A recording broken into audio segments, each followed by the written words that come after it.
Assalamualaikum warahmatullahi wabarakatuh.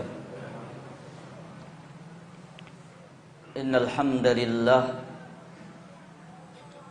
nahmaduhu wa nasta'inuhu wa nastaghfiruh wa na'udzu billahi min shururi anfusina wa min sayyiati a'malina. Man yahdihillahu fala mudilla lahu ومن يضلل فلا هادي له أشهد أن لا إله إلا الله وحده لا شريك له وأشهد أن محمدا عبده ورسوله صلوات الله وسلامه وبركاته عليه. يقول الله تبارك وتعالى: يا أيها الذين آمنوا اتقوا الله حق تقاته ولا تموتن إلا وأنتم مسلمون. يا أيها الناس اتقوا ربكم الذي خلقكم من نفس واحدة وخلق منها زوجها وبث منهما رجالا كثيرا ونساء واتقوا الله الذي تساءلون به والأرحام إن الله كان عليكم رقيبا. يا أيها الذين آمنوا اتقوا الله وقولوا قولا سديدا يصلح لكم أعمالكم ويغفر لكم ذنوبكم ومن يطع الله ورسوله فقد فاز فوزا عظيما. أما بعد فإن أصدق الحديث كتاب الله وخير الهدى هدى محمد صلى الله عليه وآله وسلم وشر الأمور محدثاتها وكل محدثة بدعة وكل بدعة ضلالة وكل ضلالة في النار. Kaum muslimin dan para muslimat yang dimuliakan dan dirahmati oleh Allah Subhanahu wa taala. Di kesempatan malam yang mudah-mudahan Allah memberikan keberkahan di dalamnya, kita kembali berkumpul pada sebuah majelis ilmu, majelis dari kitabullah, majelis dari at-tafsir, dari juz amma kita sampai kepada surat al-insyiqaq, sebagai bentuk kita mengobati hati-hati yang sakit, dengan syahwat, yang sakit dengan syubhat, karena Allah telah menurunkan kesembuhan di dalam ayat-ayat suci Al-Qur'anul Karim. Allah tabaraka wa ta'ala mengatakan: wa nunazzilu minal qur'ani ma huwa shifaa'un wa rahmatul lil mu'minin. Dan kami telah menurunkan dari Al-Qur'an kesembuhan dan rahmat bagi orang-orang yang beriman. Siapa saja yang menginginkan kesembuhan, dia kembali kepada Al-Qur'an. Siapa saja yang memiliki penyakit di dalam hatinya, dia kembali kepada Al-Quran. Siapa saja yang memiliki penyakit pada jasmaninya, dia kembali kepada Al-Quran. Dan hati yang suci, hati yang tidak terpenuhi dengan noda-noda dosa dan maksiat, akan senantiasa rindu kepada Al-Quran, akan senantiasa ingin selalu kembali kepada Al-Quran, membacanya, merenungkannya, memahami maknanya. Sebagaimana yang dikatakan oleh sahabat yang mulia Utsman bin Affan radhiyallahu taala anhu, "Lau tahurat qulubuna ma syabi'at min kalamillah."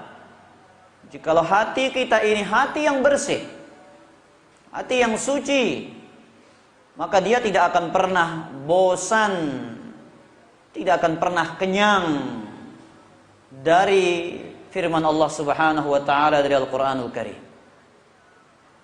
Maka majelis tafsir yang kita bahas pada malam ini, para jamaah yang dimuliakan oleh Allah, paling tidak wasilah yang mengantarkan kepada kita sebagai beban atau meringankan beban dari ayat Al-Quran yang berbunyi afala yatadabbaruna Al-Quran.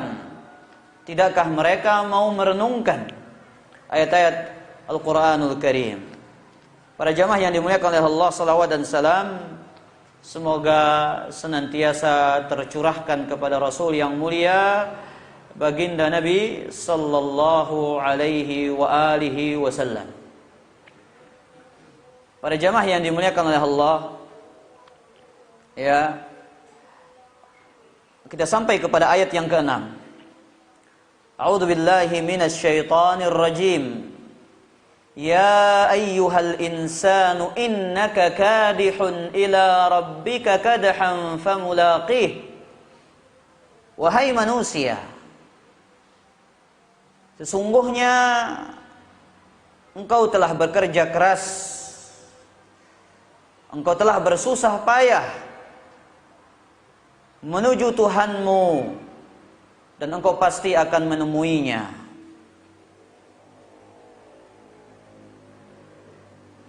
Ini khitab, ajakan berbicara dari Allah untuk kita sama-sama merenungkan bahwasanya Allah mengatakan kepada kita, wahai manusia, kalian sekarang sedang berjalan menuju Tuhan kalian. Kalian berusaha dengan keras dan kepayahan berjalan menuju Allah Subhanahu wa taala. Dan manusia berjalan dengan dua pilihan. Manusia yang pertama berjalan menuju Allah. Mereka bersusah payah. Mereka meletihkan diri mereka di atas ketaatan kepada Allah Subhanahu wa taala. Kemudian manusia yang kedua berjalan kepada Allah dengan dosa, dengan maksiat,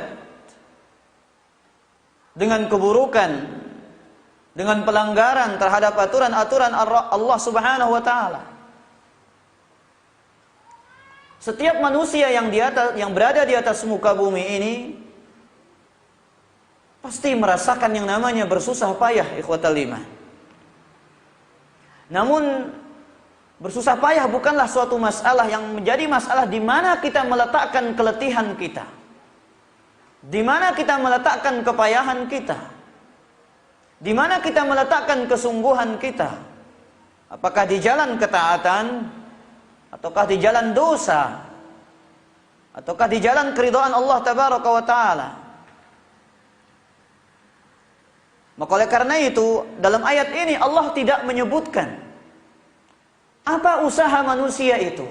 Allah secara umum mengatakan, innaka kadihun ila rabbika. Sungguhnya engkau telah bersusah payah menuju Tuhanmu. Artinya bagaimana ikhwatal iman? Kita harus bersusah payah untuk menjadi orang-orang yang baik. Kita harus berusaha keras. Kita harus berkorban. Kita harus bekerja keras untuk bisa berjalan di atas jalan-jalan kebaikan. Di samping ada manusia yang bersusah keras, yang rela berkorban demi dosa dan maksiat mereka.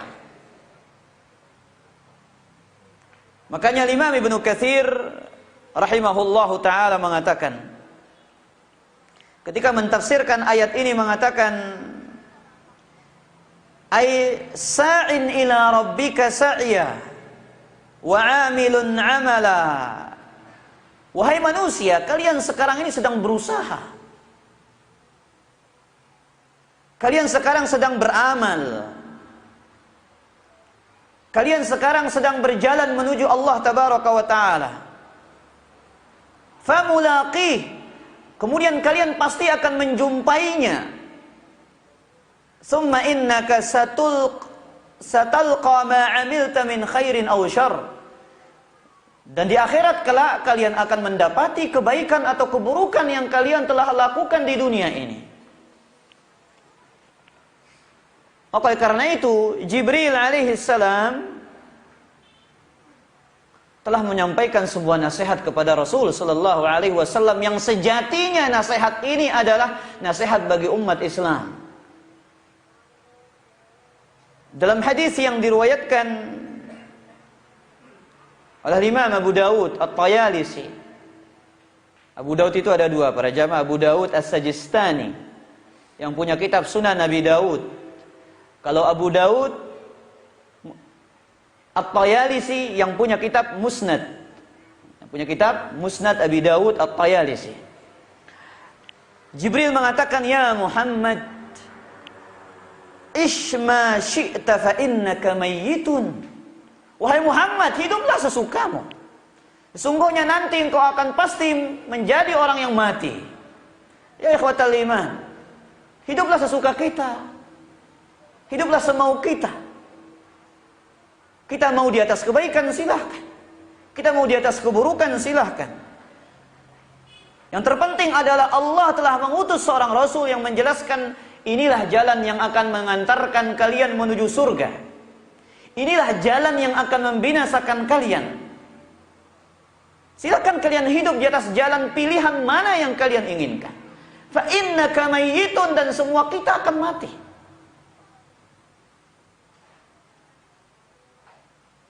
Barang siapa yang ingin mati di atas kebaikan, hendaklah dia istiqamah di atas kebaikan.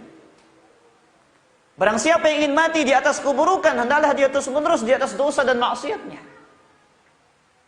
Makanya ungkapan para ulama kita, man syaba ala syai'in mata alaih.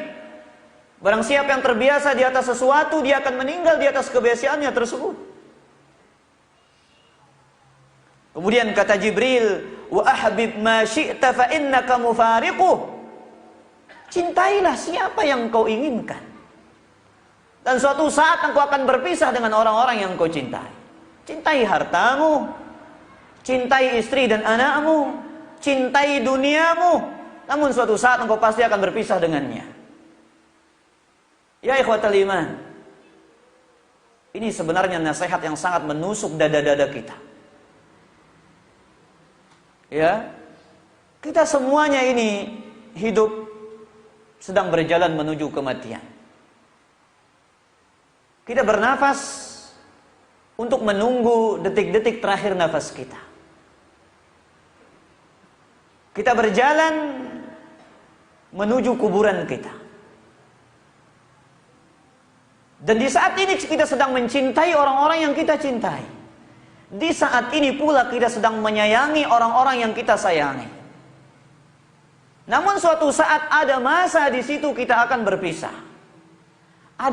Akan datang suatu waktu di saat itu kita yang akan ditinggalkan atau kita yang akan meninggalkan mereka. Maka ikhwatal iman rahimani wa rahimakumullah.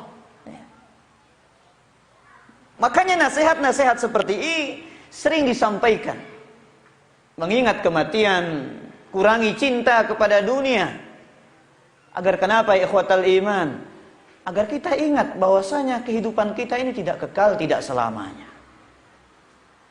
Orang yang banyak memperjuangkan harta dan harta dunia dan dunia yang dia kejar, sehingga melupakan negeri akhirat yang kekal dan abadi. Ya ikhwatal iman, hari ini akhirat hanyalah cerita.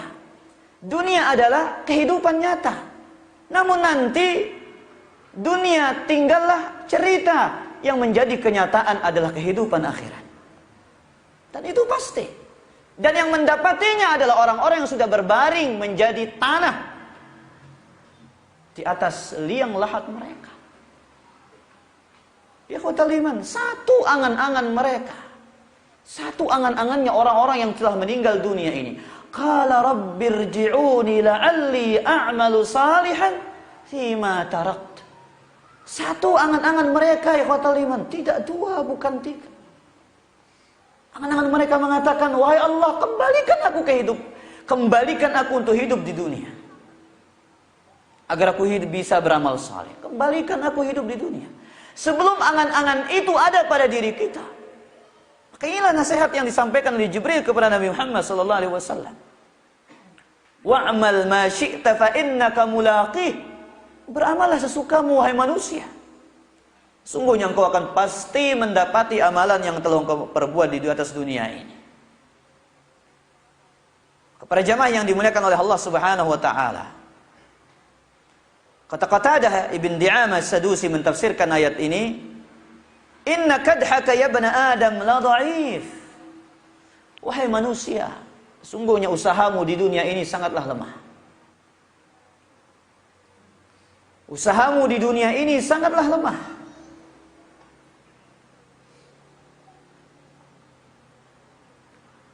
Kemudian beliau mengatakan, "Faman istata'a ay yakuna kadhuhu fi ta'atillah, falyaf'al wa la quwwata illa billah." Barang siapa yang kepayahannya, kerja kerasnya hendaklah ditempatkan di atas ketaatan kepada Allah Subhanahu wa taala. Para jamaah, kita di dunia ini subhanallah, kita tidak ingin dikatakan cinta dunia. Kita nggak ada manusia ini ingin dikatakan Anda ini cinta dunia. Tidak ada. Anda ini budak dunia. Tidak ada yang kita ingin diberikan gelar ini ikhwatal iman. Tidak ada. Namun bukti nyatanya ikhwatal iman, kita banyak memberikan sisa-sisa akhirat kita setelah kita lelah dalam kehidupan dunia kita. Kita lelah dalam kehidupan dunia, barulah kita memberikan sedikit akhirat kita. Yang seharusnya kita berikan adalah sebagian besar dari persentase kehidupan ini untuk negeri akhirat kita. Tapi kenyataannya ikhwatal iman, ini kenyataan bagi kita. Makanya para ulama dahulu, seperti Imam Ahmad dan yang lainnya, Imam Tabari, Imam Nawawi. Imam Ahmad ibn Hanbal rahimahullah disebutkan oleh Ibnu Jauzi dalam kitab Saidul Khatir. Imam Ahmad menikah pada umur berapa para jamaah? Umur 40 tahun. Karena disibukkan dengan ilmu. Mereka betul-betul memberikan kehidupan mereka untuk agama, ikhwatal. Kan berarti nggak ada bagian dunia. Mereka punya dunia. Saya sering sampaikan kepada antum, Al-Imam Al-Albani 2 jam dalam 1 hari untuk dunia. Itulah mereka yang telah mengorbankan dunia mereka demi akhirat kita, dan kita kebalikannya mengorbankan akhirat kita untuk dunia kita. Imam Al-Albani masih bisa hidup. Hatinya masih tenang, hatinya masih tentram. 2 jam ikhwatal iman masih bisa eksis. Imam Ahmad menunda pernikahannya bukan karena alasan pekerjaan dan yang lainnya. Tidak ikhwatal iman, tapi karena sebab apa? Beliau sibuk dengan ilmu. Makanya para ulama zaman dahulu, ya, mereka menganjurkan untuk telat menikah kalau ingin menjadi orang alim. Kalau ingin menjadi orang yang berilmu itu harus dia akhirkan nikahnya. Tapi jangan antum jadikan dalil ini yang muda-muda ini. Oh, saya ingin jadi Imam Ahmad. Telat nikah. Alah, aku jadi Imam Ahmad. Lo aku ngaji ni nak wah pengumbi kata dah ni. Ngumbi yang kun jadi Imam Ahmad dulu ikah. Hah? Ya, jangan jadi termos katanya para jemaah. Apa? Teruna mosot. Al-Imam Tabari, Al-Imam Nawawi, mereka ulama-ulama yang tidak menikah ikhwatal iman. Karena mereka berkhidmah kepada ilmu. Artinya mereka, kehidupan mereka ibadah dan ibadah kepada Allah Subhanahu wa taala. Makanya Qatadah rahimahullah taala mengatakan di sini, barang siapa hendaklah seseorang meletakkan kesusah payahannya di atas ketaatan kepada Allah Subhanahu wa taala. Karena tidak ada kekuatan yang membantu manusia untuk melakukan kebaikan kecuali Allah. Para jamaah, kata Ibnu Qayyim dalam kitabnya Uddatus Sabirin, wala tadhun anna nafsaka hiya allati saqatka li fi'lil khairat. Jangan kau pernah mengira dirimu sendiri yang mendorongmu, yang menarikmu untuk melakukan kebaikan. Bal i'lam, akan tetapi ketahuilah, innallaha qad ahabbaka, akan tetapi Allah yang cinta kepadamu. Allah yang cinta kepadamu. Fala tufarrit fi mahabbatihi fayansak. Jangan kau sia-siakan kecintaan Allah, kemudian Allah akan meninggalkanmu dan melupakanmu. Ya ikhwatal iman, antum bisa duduk di majelis ini, antum sholat berjamaah, antum rajin mengaji, antum bisa berjenggot, antum bisa berada di atas aqidatus sunnah, di atas manhajus salaf, itu dengan hidayah dari Allah tabaraka wa ta'ala, bukan karena diri kita. Tapi tugas kita ya ikhwatal iman, mencari hidayah itu dengan dekat kepada majelis ilmu. Ikhwatal iman, orang-orang yang dibuat lalai dari majelis ilmu di zaman ini, demi Allah mereka orang-orang yang rugi. Apalagi sampai ada orang yang merasa dirinya pintar di zaman ini, kemudian dia akan merasa dia akan selamat sampai akhir hayatnya. Demi Allah mereka orang-orang yang telah merugi dalam kehidupan mereka. Ikhwatal iman, saya tidak mendapati kesesatan yang tersebar di masa ini seperti zaman saya mondok dulu. Tidak ada pemikiran-pemikiran yang kita jumpai di media sosial seperti saat ini, ikhwatal iman. Makanya tugas anak-anak kita yang belajar itu lebih berat di masa yang akan datang ketika mereka akan terjun di medan dakwah. Tidak seperti beratnya tugas kita di saat ini. Tugas mereka lebih berat. Mereka harus lebih rajin. Mereka harus lebih bersungguh-sungguh. Karena mereka akan mendapati ikhwatal iman kesesatan yang mengerikan. La ya'ti zamanun illa ba'dahu asyarrun minhu. Tidak akan datang suatu zaman kecuali zaman setelahnya itu lebih buruk, kata Abdullah bin Mas'ud radhiyallahu taala anhu. Oke ikhwatal iman, jaminan hidayah itu tidak ada dari Allah. Tugas kita yang menjaganya. Menjaganya dengan apa? Al-ilmu. Senantiasa dekat kepada majelis ilmu.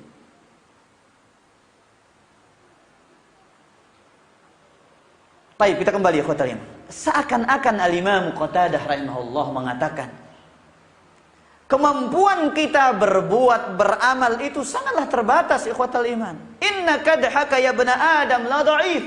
Kemampuan kita ini beramal sangat terbatas. Umur kita terbatas, tenaga kita terbatas. Terbatas dari sisi waktu dan terbatas dari sisi kekuatan. Ini maksud dari ucapan Al-Imam Qatadah. Kita ini terbatas dari segala sisi ikhwatal iman. Umur ini berapa tahun dalam kebaikan, berapa tahun dalam dosa. Umur ini berapa tahun dalam sholat. Umur ini berapa tahun dalam tidur merem. Ada bagian-bagian ya ikhwatal iman. Makanya kata Qatadah, usaha kita ini sangat terbatas dari sisi waktu dan dari sisi kekuatan. Tidak selamanya kita sehat. Tidak selamanya kita kuat beribadah kepada Allah Subhanahu wa ta'ala. Dan hasil perbuatan kita di dunia ini semuanya telah kita catat sendiri dalam catatan amal kita. Ikhwatal iman, malaikat hanya mencatat. Hakikatnya kita sendiri yang menyuruh malaikat mencatat apa yang kita telah perbuat. Yang melakukan kebaikan dicatat kebaikan, melakukan dosa dicatat dosa. Dan di hadapan Allah ini semuanya akan dihisab. Ini hari yang sangat berat bagi manusia. Oke, pada ayat yang selanjutnya Allah mengatakan, fa amma man utiya kitabahu biyaminihi fasawfa yuhasabu hisaban yasira. Sungguhnya orang-orang yang diberikan catatan amalnya dengan tangan kanannya, maka mereka yang akan dihisab dengan hisab yang mudah. Ini semua keinginan manusia. ikhwatal iman, mereka datang kepada Rabbul Alamin. Kemudian mereka menerima catatan amal mereka dengan tangan kanan mereka. Ini semua harapan kita. Ini semua yang kita cita-citakan. Kita berjumpa dengan Allah, kemudian catatan amal kita diberikan dengan tangan kanan kita. Karena apa, ikhwatal iman? Mereka lah yang akan dihisab dengan hisab yang mudah. Ayat ini semakna dengan Surat Al-Haqqah ayat 19 sampai 20. Fa amma man utiya kitabahu bi yaminihi fayaqulu ha'umqra'u kitabiyah. Orang-orang yang diberikan catatan amalnya dengan tangan kanannya, dia berbangga di hadapan seluruh makhluk pada hari kiamat. Lihat, baca catatan amalku wahai hamba Allah. Ini lihat. Baca. Dia bahagia, ikhwatal iman. Dia bangga. Inni dhanantu anni mulaqin hisabiyah. Sesungguhnya di dunia aku yakin aku akan dihisab oleh Allah Subhanahu wa taala. Ini kemuliaan yang didapati oleh orang-orang yang beriman. Allah muliakan mereka dengan tangan kanan. Kemudian Allah muliakan dia untuk mengatakan kepada makhluk, silahkan baca catatan amalku. Sebagaimana kita sudah sampaikan Pak Irfan di Masjid Presa kemarin, hisab itu ada dua macam. Syar'i, hadir syar'i. Hisab ada dua. Yang pertama, pira lu hisabi? Dua terus. Pertama, lupa atau dia tahu? Antara dua pilihan ini, lupa atau dia tahu? Lupa atau tidak tahu? Lupa. Mudi-mudi itu ketahuan ini.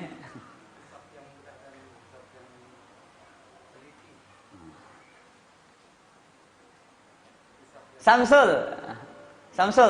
Kamu antum dengar jawabannya, tahu antum menjawab. Lagu dengar oleh mudi. Berapa jumlah hisab? 2. Soalnya Bu Yayan hadir ya piran, ya ketahuan nang ini. Lamun lupa lui alu dunia na ruhana. Bu Maryam. 2 pertama. Hisab ringan dan hisab berat. Simbe hisab si berat no.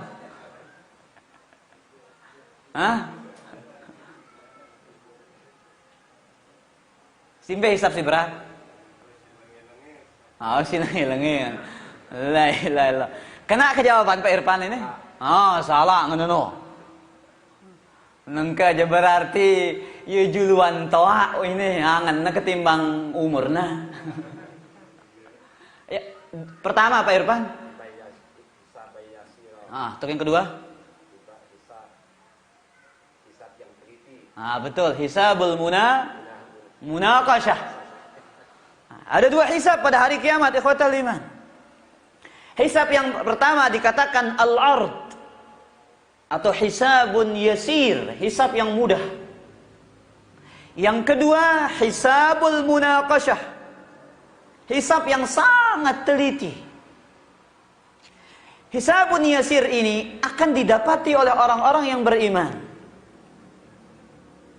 Dalam hadis yang diriwayatkan oleh Imam Al-Bukhari dan Imam Muslim, man husiba uzziba, barang siapa yang dihisab maka dia akan tersiksa.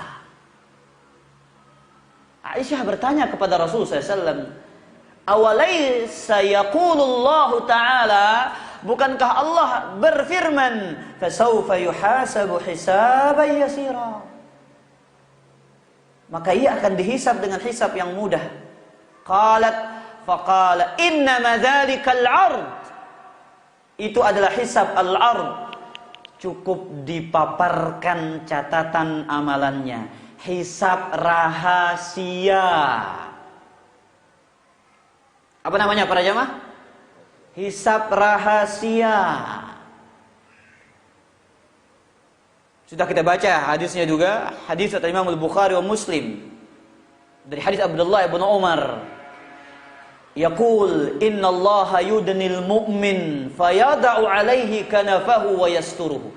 Jadi para jamaah, ada pembicaraan rahasia antara hamba yang beriman dengan Allah. Ini namanya al-ard, hisabun yasir.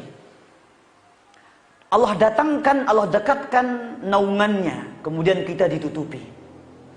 Terjadilah pembicaraan rahasia antara Rabb dengan hamba yang beriman. Fayaqulu ata'rifu dzamba kadza wa kadza? Apakah engkau mengetahui dosamu yang ini dan yang itu? Fayaqulu na'am ay Rabb.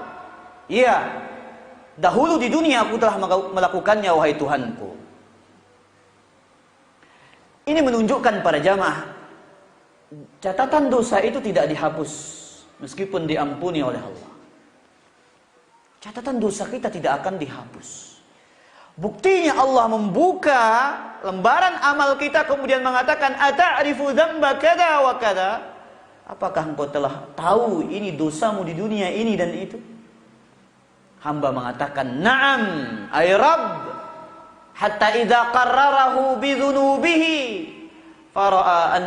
wara'a fi nafsihi annahu halak qala satartuha 'alaika fid dunya wa ana aghfiru lakal yaum. Ketika seorang hamba ini mulai pesimis ya khotimah, dia pesimis, dia akan menjadi orang yang binasa, dia akan dimasukkan ke dalam api neraka. Kemudian Allah mengatakan, di dunia aku menutupi dosa ini, kemudian sekarang aku akan mengampuninya untukmu. Ikhwatal iman, kita langsung berbicara dengan Rabbul Alamin tanpa ada perantara. Enggak pakai perantara, ikhwatal iman. Sama urusan doa, urusan doa enggak ada ayat yang memerintahkan untuk mencari perantara, enggak ada. Harus datang ke kubur orang saleh, minta, wali Allah, orang saleh, tolong bicarakan kepada Allah. Mintakan kepada Allah, enggak ada. Semua ayat itu berbicara dengan kata wa qala rabbukum ud'uni astajib lakum. Enggak pakai peran, berdoa kepadaku. Berdoa kepadaku. Adapun ayat yang mengatakan ya ayyuhalladzina amanu taqullaha wabtaghu ilaihil wasilah, al-wasilah, ini banyak ditafsirkan dengan kata perantara, dengan kubur orang-orang soleh. Siapa yang mentafsirkan dengan kuburnya orang-orang soleh? Dari para a'immatut tafsir tidak ada. Maksudnya al-qurbah, al-qurab, amal salih, amal ketaatan, itu maksud wasilah, ikhwatal iman. Bukan orang-orang saleh yang sudah meninggal dunia. Maka pada hari kiamat kita akan berbicara langsung dengan Rabb kita. Kata Nabi SAW, ma minkum min ahadin illa sayukallimuhu rabbuhu. Tidak ada tertinggal seorang pun di antara kalian kecuali dia akan berbicara secara langsung dengan Allah. Laisa bainahu wa bainahu turjuman. Tidak ada penterjemah. Wala hijabun yahjubuhu. Tidak ada penghalang yang menghalangi antara dia dan Allah tabaraka wa ta'ala. Makanya ikhwatal iman, Rasul sallallahu alaihi wasallam diriwayatkan oleh Aisyah radhiyallahu taala dalam hadis dari Imam Ahmad, an Aisyah qalat sami'tu an-nabiyya sallallahu alaihi wasallam yaqul fi ba'di salatihi. Aku mendengar Nabi SAW berdoa dalam sebagian salatnya, Allahumma hasibni hisaban yasira. Wahai Allah, hisablah aku dengan hisab yang mudah, dibaca sebelum salam. Ketika salat, Allahumma hasibni hisaban yasira. Wahai Allah, hisablah aku dengan hisab yang mudah. Ketika Nabi SAW salam, falamman sarafa, qultu ya Nabi Allah, mal hisabul yasir. Ini adab ikhwatal iman. Ini adab. Ketika murid bertanya kepada guru, di sini istri bertanya kepada suami, ikhwatal iman. Tapi posisinya dia seorang murid kepada gurunya. Lihat adab yang indah. Ya Nabi Allah, Enggak mengatakan apa? Wahai kanda. Enggak. Ini adab yang diajarkan kepada kita, ikhwatal. Adab santun yang luar biasa kepada guru. Ya Nabi Allah, wahai Nabi Allah, mal hisabul yasir? Manakah yang dikatakan hisab yang mudah? Qala inna Allah an yanzura fi kitabihi fayatajawaz anhu. Allah melihat kitabnya, catatan amalnya, kemudian Allah maafkan. Cukup dipaparkan, amalkan, dimaafkan, diampuni. Innahu man nuqishal hisaba yawma idin ya Aisyah halaka. Sesungguhnya orang yang dihisab dengan teliti, dengan detail, mereka yang akan disiksa oleh Allah tabaraka wa ta'ala. Subhanallah ikhwatal iman. Maka di dunia ini sekarang kita sedang menempuh dua jalan ini. Hisabun yasir atau hisabul munaqashah. Apakah kita akan dihisab dengan yang teliti ataukah dihisab dengan hisabun yasir oleh Allah Subhanahu wa taala? Makanya Ibnu Hajar menjelaskan hisabul munaqashah ini dalam kitab beliau Fathul Bari.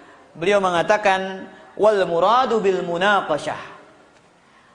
Jadi sebenarnya munaqashah ini para jamaah, ini sering kita dapati dalam ilmu akademi, kuliah di kampus itu. Munaqashah itu apa istilahnya? Ujian tesis. Munaqashatu risalatid talib, ujian tesis mahasiswa bernama ini. Ini namanya munaqashah. Artinya dosen itu dilihat hasil tesisnya dia. Ini kenapa ente begini, ini kurang, ini harus kurang. Ini kenapa ente ngomong bahasa begini? Kenapa dia nukilkan dari imam ini begini? Itu namanya teliti. Itu namanya munaqashah. Dan munaqashah dalam bahasa Arab itu lainnya artinya diskusi para jamaah. Tapi maksud dari al-munaqashah, kata Imam Al-Hafidz Ibnu Hajar, al-istiqsa'u fil muhasabah. Ketelitian dan rincian yang sangat luar biasa dalam mengaudit. Fil muhasabah wal mutalabah bil jalili wal haqiri wa tarkil musamahah. Segala dosa yang besar, yang kecil disertai tanpa ada pemaafan. Bagaimana tersiksanya manusia pada saat itu, ikhwatal. Allahu akbar. Inilah adilnya Allah tabaraka wa taala, ikhwatal iman. Allah mengutus malaikat yang mencatat amal kita untuk menunjukkan keadilan Rabbul Alamin tabaraka wa taala. Bukan kalau nggak butuh kepada makhluk, ikhwatal iman, tapi supaya hari kiamat ini manusia tidak punya lagi alasan di hadapan Allah untuk mengelak. Tidak ada alasan kita untuk mengelak di hadapan Rabbul Alamin. Maka diutuslah malaikat yang mencatat yang paling kecil. Semua gerak-gerik kita dicatat oleh malaikat. Raqibun atid, ma yalfidhu min qawlin illa ladaihi raqibun atid. Tidak ada jalan untuk berkelit. Tidak ada jalan untuk bisa mengatakan ini dan itu. Orang beriman, dia tidak berkelit pada hari kiamat. Yang berkelit siapa? Orang-orang munafik. Sebagaimana disebutkan Ibnu Katsir ketika mentafsirkan surat Yasin, al-yauma nakhtimu ala afwahihim wa tukallimuna aydihim wa tashhadu arjuluhum bima kanu yaksibun. Sebutkan riwayat dari Ibnu Katsir dari sahabat Abu Musa al-Asy'ari radhiyallahu anhu. Orang beriman ditanya begini-begini, diakui. Ketika orang munafik dan orang kafir ditanya, apa jawabannya? Laqad kataba alayya hadzal malak ma lam a'mal. Malaikat ini telah mencatat sesuatu yang tidak pernah aku perbuat. Ya Rabbi, di hadapan Allah dia mengatakan demikian. Dia ingin berdusta di hadapan Rabbul Alamin. Malaikat mengatakan, "Alaisa qad amilta kada fi makani kada fi sa'ati kada?" Bukankah engkau telah melakukan ini pada waktu ini dan di tempat ini? Kan ada alasan dia berkelit, ikhwatal iman. Tapi dia bersikeras mengatakan, malaikat ini telah berkhianat kepada saya. Ikhwatal iman, manusia terkadang dia berdusta agar dia selamat dari hukuman. Tapi dia kira dia berbicara di hadapan manusia, biasa dia berbicara di hadapan Rabbul Alamin. Di zat yang maha adil dengan keadilan yang seadil-adilnya. Sudah azan para jamaah? Taib azan dulu para jamaah. Baru kita lanjutkan satu ayat atau dua ayat. Alhamdulillah. Salatu wassalamu ala Rasulillah wa la haula wa la quwwata illa billah. Semula kita ingin lanjutkan tapi banyak pertanyaan ini ikhwatal iman. Saya ambil pertanyaan beberapa dulu.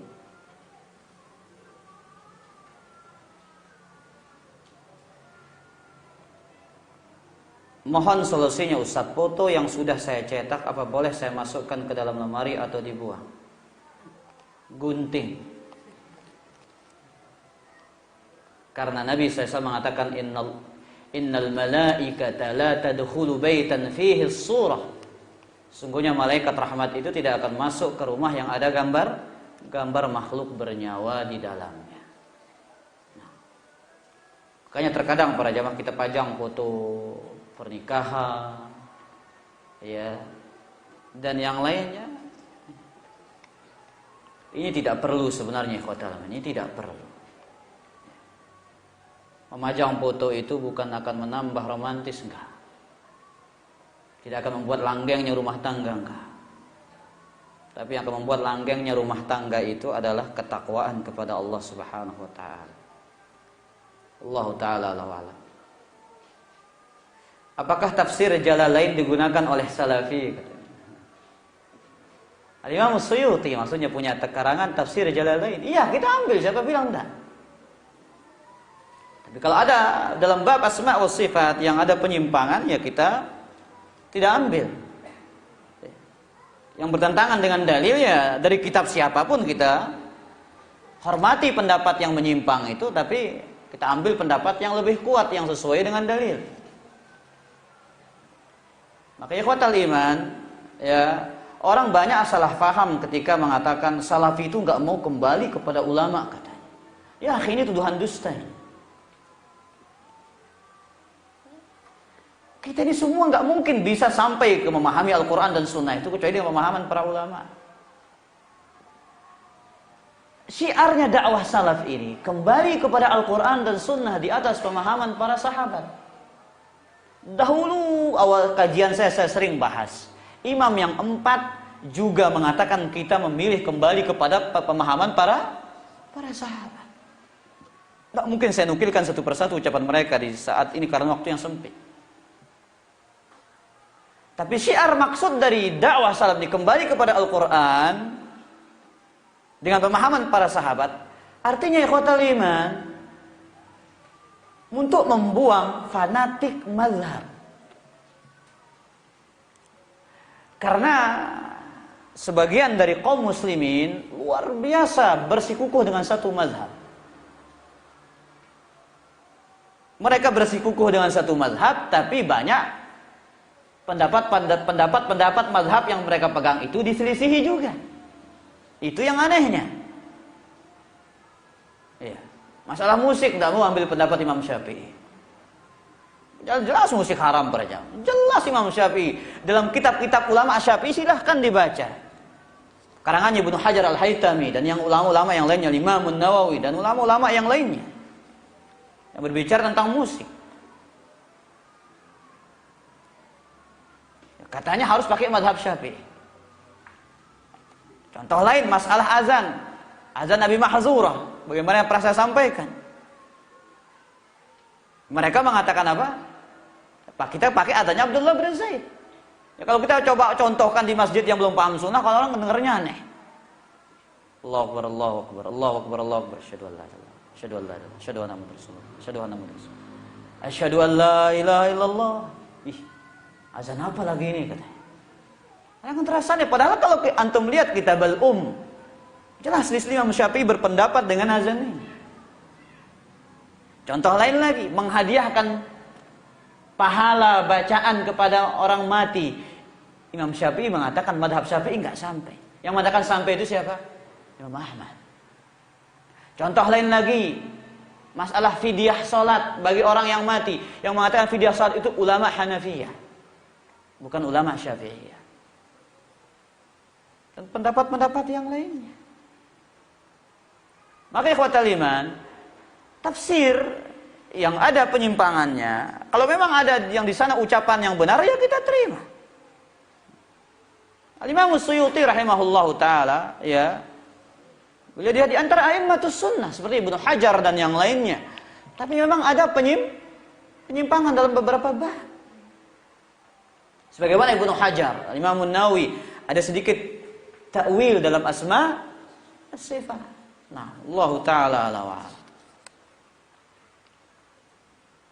Apakah benar nanti ketika hari berbangkit Nabi Musa alaihissalam berada di bawah arasy? Nah, sebagaimana dalam hadis yang sahih. Allah taala ala. Ini pernah kita bahas ini para jamaah pada kajian kitab ini juga. Kami sangat takut akan api neraka Allah. Tapi dunia, keluarga membuat kami lalai dalam beribadah dan sering lupa tujuan diciptakan. Mohon nasihatnya. Ini penyakit kita semua, ikhwatal iman. Bal tu'sirunal hayatad dunya wal akhiratu khairun wa abqa.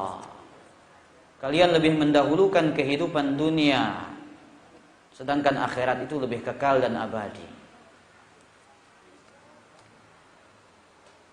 Para jamaah yang dimuliakan oleh Allah, disinilah bagaimana seorang hamba berusaha melawan kecintaannya kepada dunia dan tidak melupakan akhiratnya. Karena dunia ini memang ujian, ikhwatal iman. Ya, Allah sudah menyebutkan di dalam Al-Quran.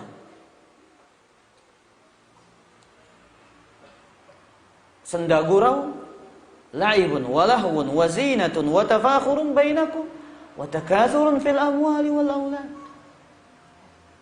Hati, lihat, diumpamakan kamathali ghaithin a'jabal kuffara nabatuhu. Orang melihat dunia itu, ikhwatal iman, kayak petani yang udah lama kekeringan, lihat hujan turun, senangnya minta ampun.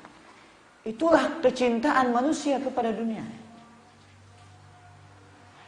Tapi Nabi alaihi salatu wassalam dalam sering riwayat beliau menggambarkan tentang dunia ini tidak ada harganya, agar kita selalu memprioritaskan akhirat.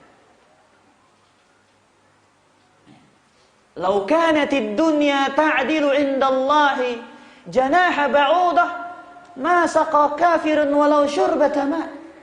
Jikalau saja dunia ini seharga sayap seekor nyamuk, maka orang kafir itu tidak akan pernah diberikan minum walaupun satu kali tegukan air.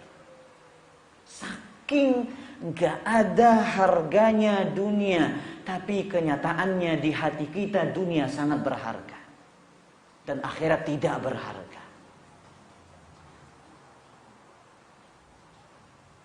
Makanya juga sering Nabi SAW mengatakan melihat bangkai seekor kambing, ada yang gak mau beli dia dengan 1 dirham? Gak ada, wahai Rasulullah, ini bangkai. Seperti itu Nabi SAW menggambarkan dunia. Tapi dalam hadis yang lain, Nabi menggambarkan dunia itu hulwatun khadirah, manis nan hijau. Nampak dengan hijau mata nang kita kepeang ana. Itu mulai demen li dunia ini para jamaah.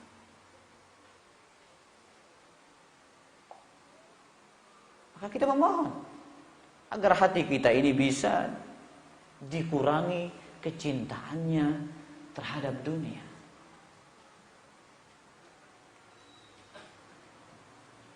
Allah nggak suruh kita meninggalkan dunia, ikhwatal iman. Allah nggak pernah perintahkan kita tinggalkan dunia, itu enggak.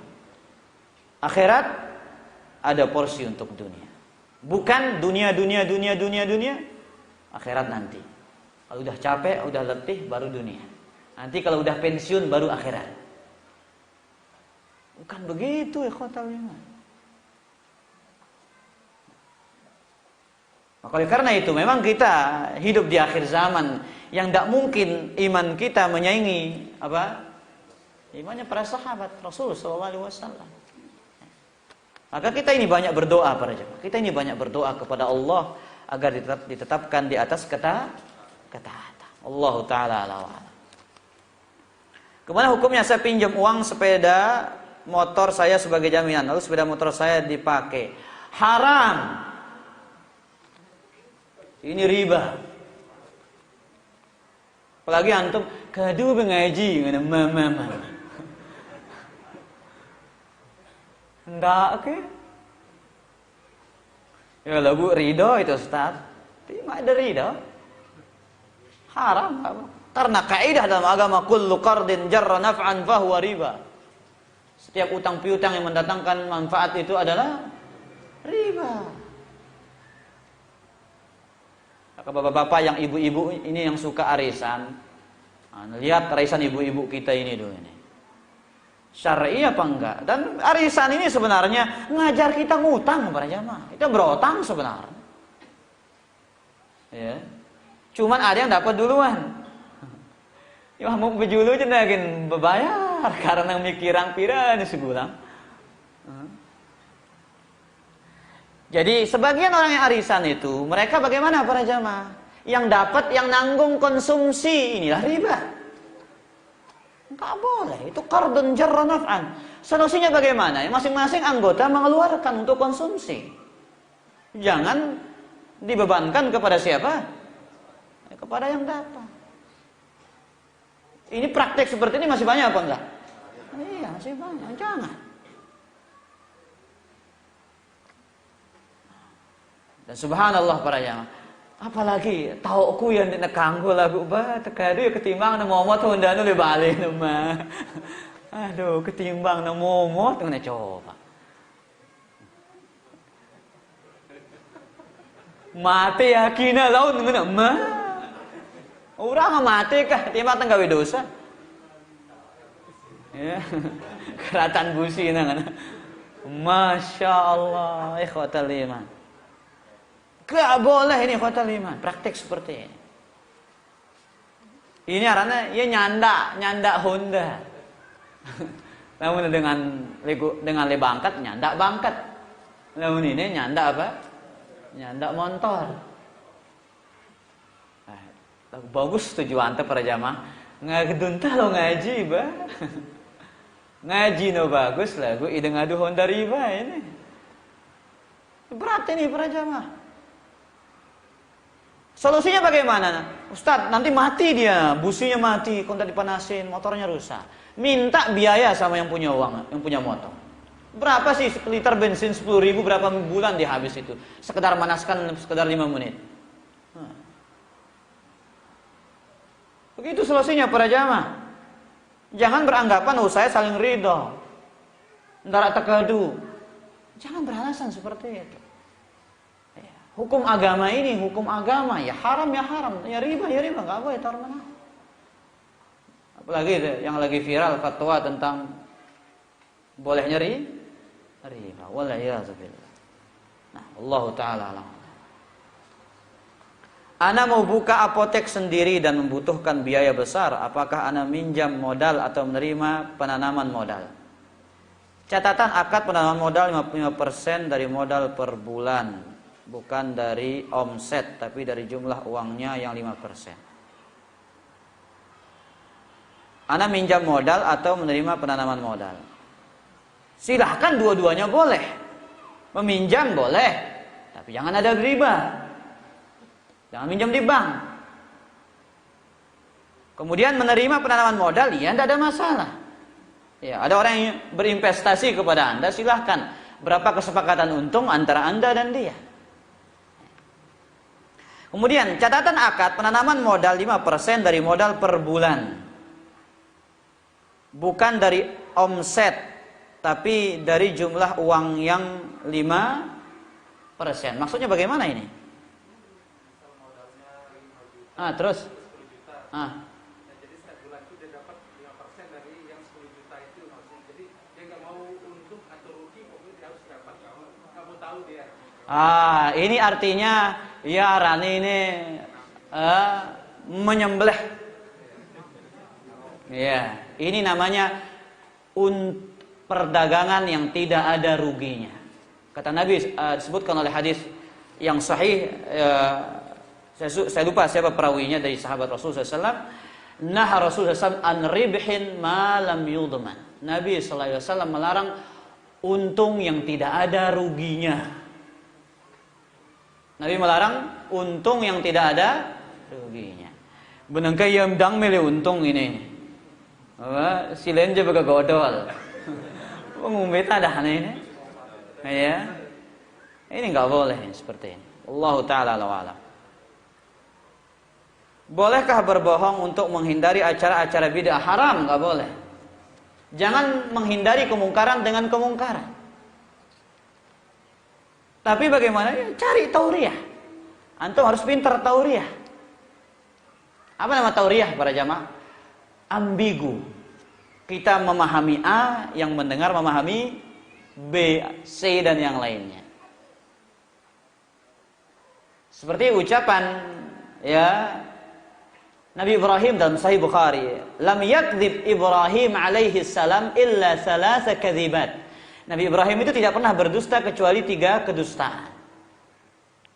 Yang pertama, kedustaan beliau dalam firman Allah, inni saqim. Ketika diundang oleh kaumnya agar ikut hadir perayaan syirik, perayaan berhala. Apa jawabannya? Inni saqim, aku sakit. Apa maksudnya para jamaah? Beliau sehat pada waktu itu, tapi mengatakan sakit. Apakah berbohong apa entah ini? Enggak berbohong. Apa maksudnya Pak Irfan? Sakit di masa yang akan datang. Aku pasti akan sakit di masa yang akan datang. Ya sekarang sehat, tapi suatu masa yang akan datang pasti sakit. Karena manusia itu tidak selamanya dia sehat. Ya, menurut orang yang mendengar itu berbohong, tapi yang mengatakan tidak berbohong. Kemudian yang kedua, ketika ditanya siapa yang menghancurkan berhala ini? Paling besar ini. Tanya dia kalau dia bisa ngomong. Berbohong gak Nabi Ibrahim? Enggak berbohong. Kenapa? Nabi Ibrahim mengatakan tanya dia kalau bisa ngomong. Nah, itu syaratnya. Ya, dia syaratkan ucapannya, tanya dia kalau dia bisa ngomong. Jadi Ibrahim enggak pernah berbohong. Kemudian yang ketiga, ketika melewati ya suatu negeri yang rajanya suka mengambil istri seseorang. Ya, kalau saudarinya nggak mau diambil, kalau istrinya diambil sama raja ini. Akhirnya disuruh istrinya untuk mengatakan, katakan aku adalah saudarimu. Apakah ini berdusta? Enggak. Karena apa? Saudari seagama. Jelas para jamaah? Ya. Maka cari alasan. Aku sibuk ini. Sibuk ngombe. Sibuk mikiran akhirat. Bukan ya kedua para jamaah. Iya, aku sibuk ya. Mungkin dia maksudnya antum sibuk kerja gitu kan. Ya, tapi antum mungkin niatnya sibuk mikirin akhirat. Cari tauriah para jamaah. Nah, wallahu taala a'lam. Pertanyaan yang lain? Ada yang bertanya? Syar'i. Masalah bohong ini. Masalah bohong tadi ini. Masalah apa? Masalah bohong. Berbohong terus. Di istri kita, kami sendiri tidak bisa sendiri. Pokoknya senina dong syar'i juga. Wah, berjanji dengan gue, kami tanya, gue sudah begini, itu bilang gitu kan. Oh ada yang lupa mana? Oh hujan boleh mana? Kalau itu sendiri kita bohong.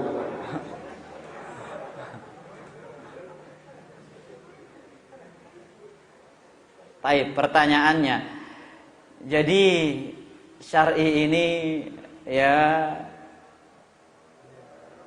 termasuk suami-suami yang takut istri.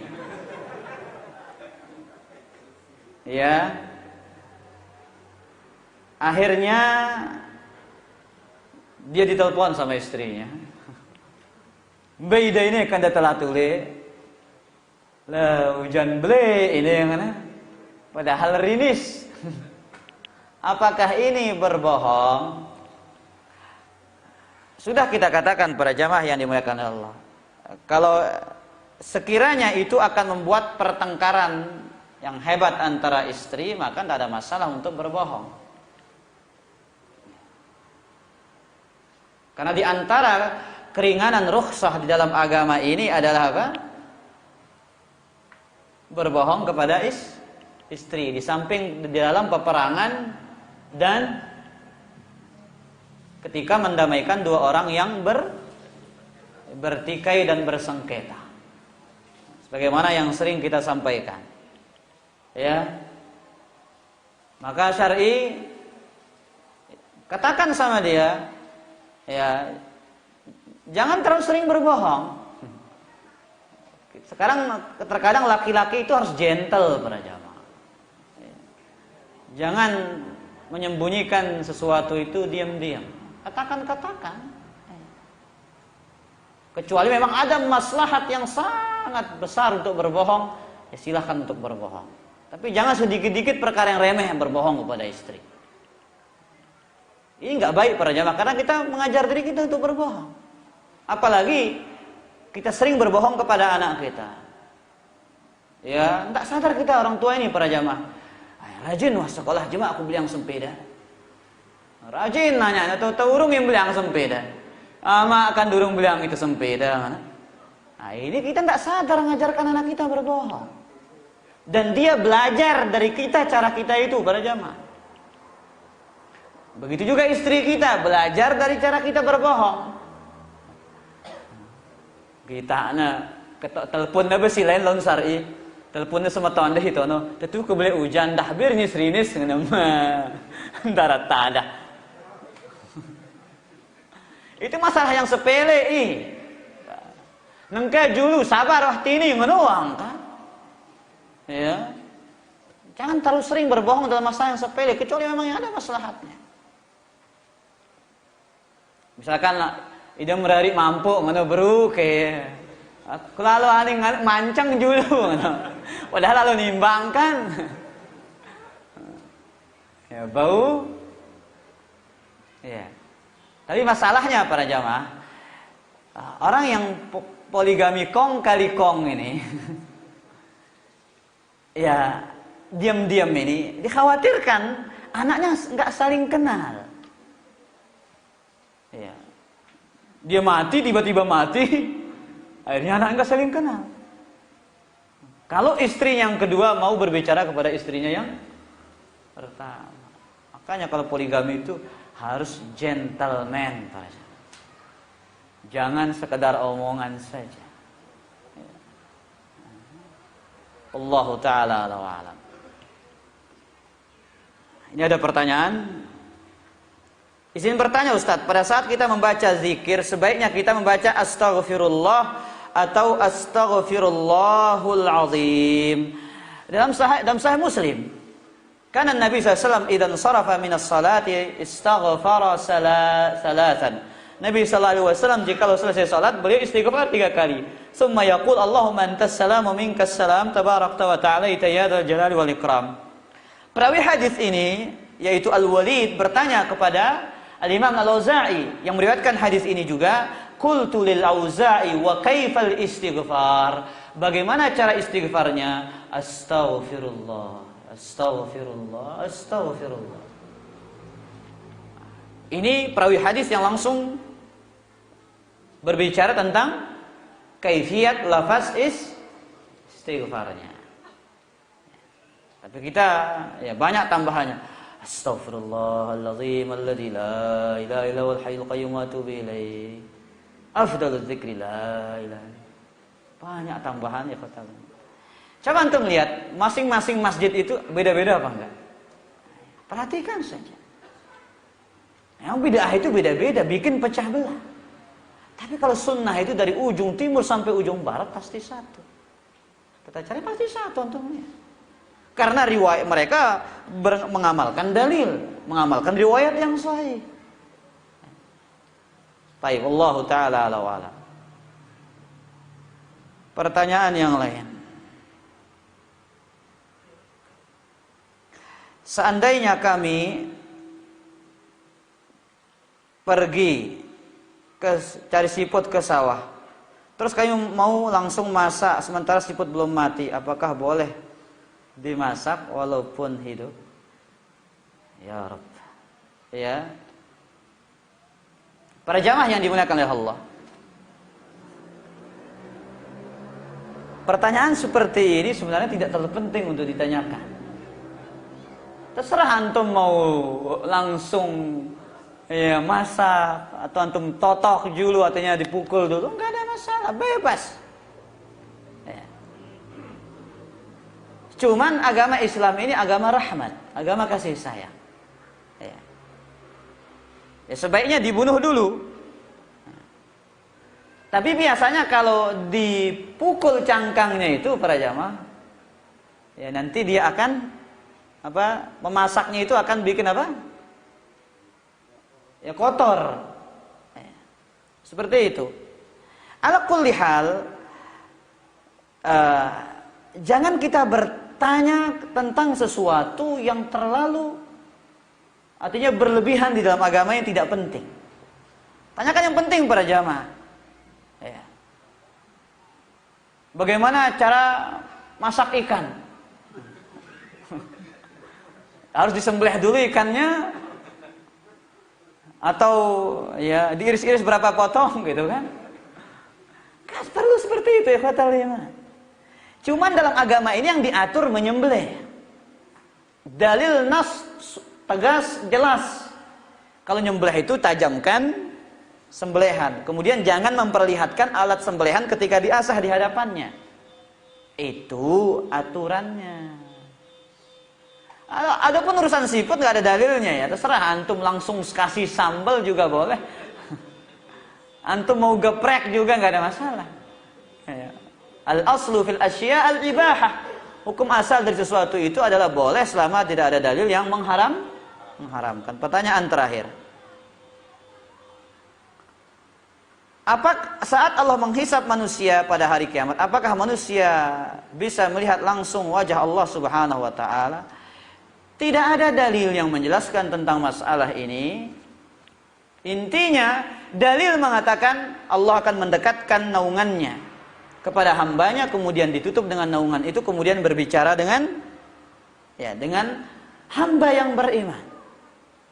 Tapi yang ada dalilnya bahwasanya orang-orang yang beriman ya akan melihat Allah Subhanahu wa taala di surga. Innakum satarawna rabbakum kama tarawna hadal qamar lailatal badri. Sesungguhnya kalian akan melihat Allah Subhanahu wa taala ya pada seperti bulan di malam purnama, la tudammuna li ru'yatihi, kalian tidak saling berdesak-desakan dalam melihatnya. Bahkan nikmat penduduk surga yang paling tertinggi itu adalah memandang wajah Allah Subhanahu wa taala sebagaimana dalam hadis yang diriwayatkan oleh Imam Al-Bukhari rahimahullahu taala. Taib, tinggal terakhir. Bagaimana kalau kebetulan ada warga yang meninggal, tapi kita sudah tahu bahwa tata cara penguburannya tidak sesuai dengan sunnah, ada terlalu banyak sesuatu yang tidak pas dengan dalil. Apakah kita hadiri ataukah tidak? Taib. Pertanyaannya tentang apakah boleh menghadiri pemakaman yang banyak ritual-ritual yang tidak disunnahkan oleh Nabi Shallallahu Alaihi Wasallam? Jawabannya hadiri. Ketika dia yang lahatnya dia sudah dikuburkan, doakan sendiri, kemudian pergi. Karena itu tugas kita para jamaah. Ketika dia dimakamkan, kata Nabi SAW, istaghfiru li akhikum wasallallahu lahu tasbit fa innahu al-ana yus'al. Mintakan dia ampun, mintakan dia ketetapan, karena sekarang dia akan ditanya. Cukup itu saja, sudah pulang. Ya. Karena itu haknya, ya itu haknya dia, kita datangi, ya datangi, tidak ada masalah para jamaah, tidak ada masalah. Antum tetap dapat pahala dua qiraat kalau disolati dan diantar ke pemakamannya. Adapun acara-acara bid'ahnya jangan ikut, ya pulang. Karena justru maaf saat dia memasukkan jenazah itu baca membaca selawat atau apa gitu. Tidak ada dalil ya khotal iman. Yang ada dalil ketika masukkan ke liang lahat itu apa, membaca Bismillah wa ala millati Rasulillah, itu bacaannya. Adapun qul huwallah, qul a'udzu birabbil falaq, qul a'udzu birabbin nas, ini enggak ada dalil. Tidak ada hujjah yang sahih dari Rasulullah SAW tentang masalah itu. Maka meskipun itu ada, maka cukup. Ya, kita katakan boleh. Tapi kita tidak ikut, sama seperti orang yang bersolat berjamaah di belakang imam yang melakukan bid'ah. Dia enggak ikut zikir berjamaahnya. Dia berzikir sendiri. Ya. Dia berzikir sendiri, kemudian dia sholat, kemudian pulang. Ya, selesai dimakamkan, doakan, kemudian pulang. Wallahu ta'ala ala wa alam wa sallallahu wa nabiyana Muhammad. Subhanakallah bihamdika asyhadu an la ilaha illa anta astaghfiruka wa atubu ilaik. Assalamualaikum warahmatullahi wabarakatuh.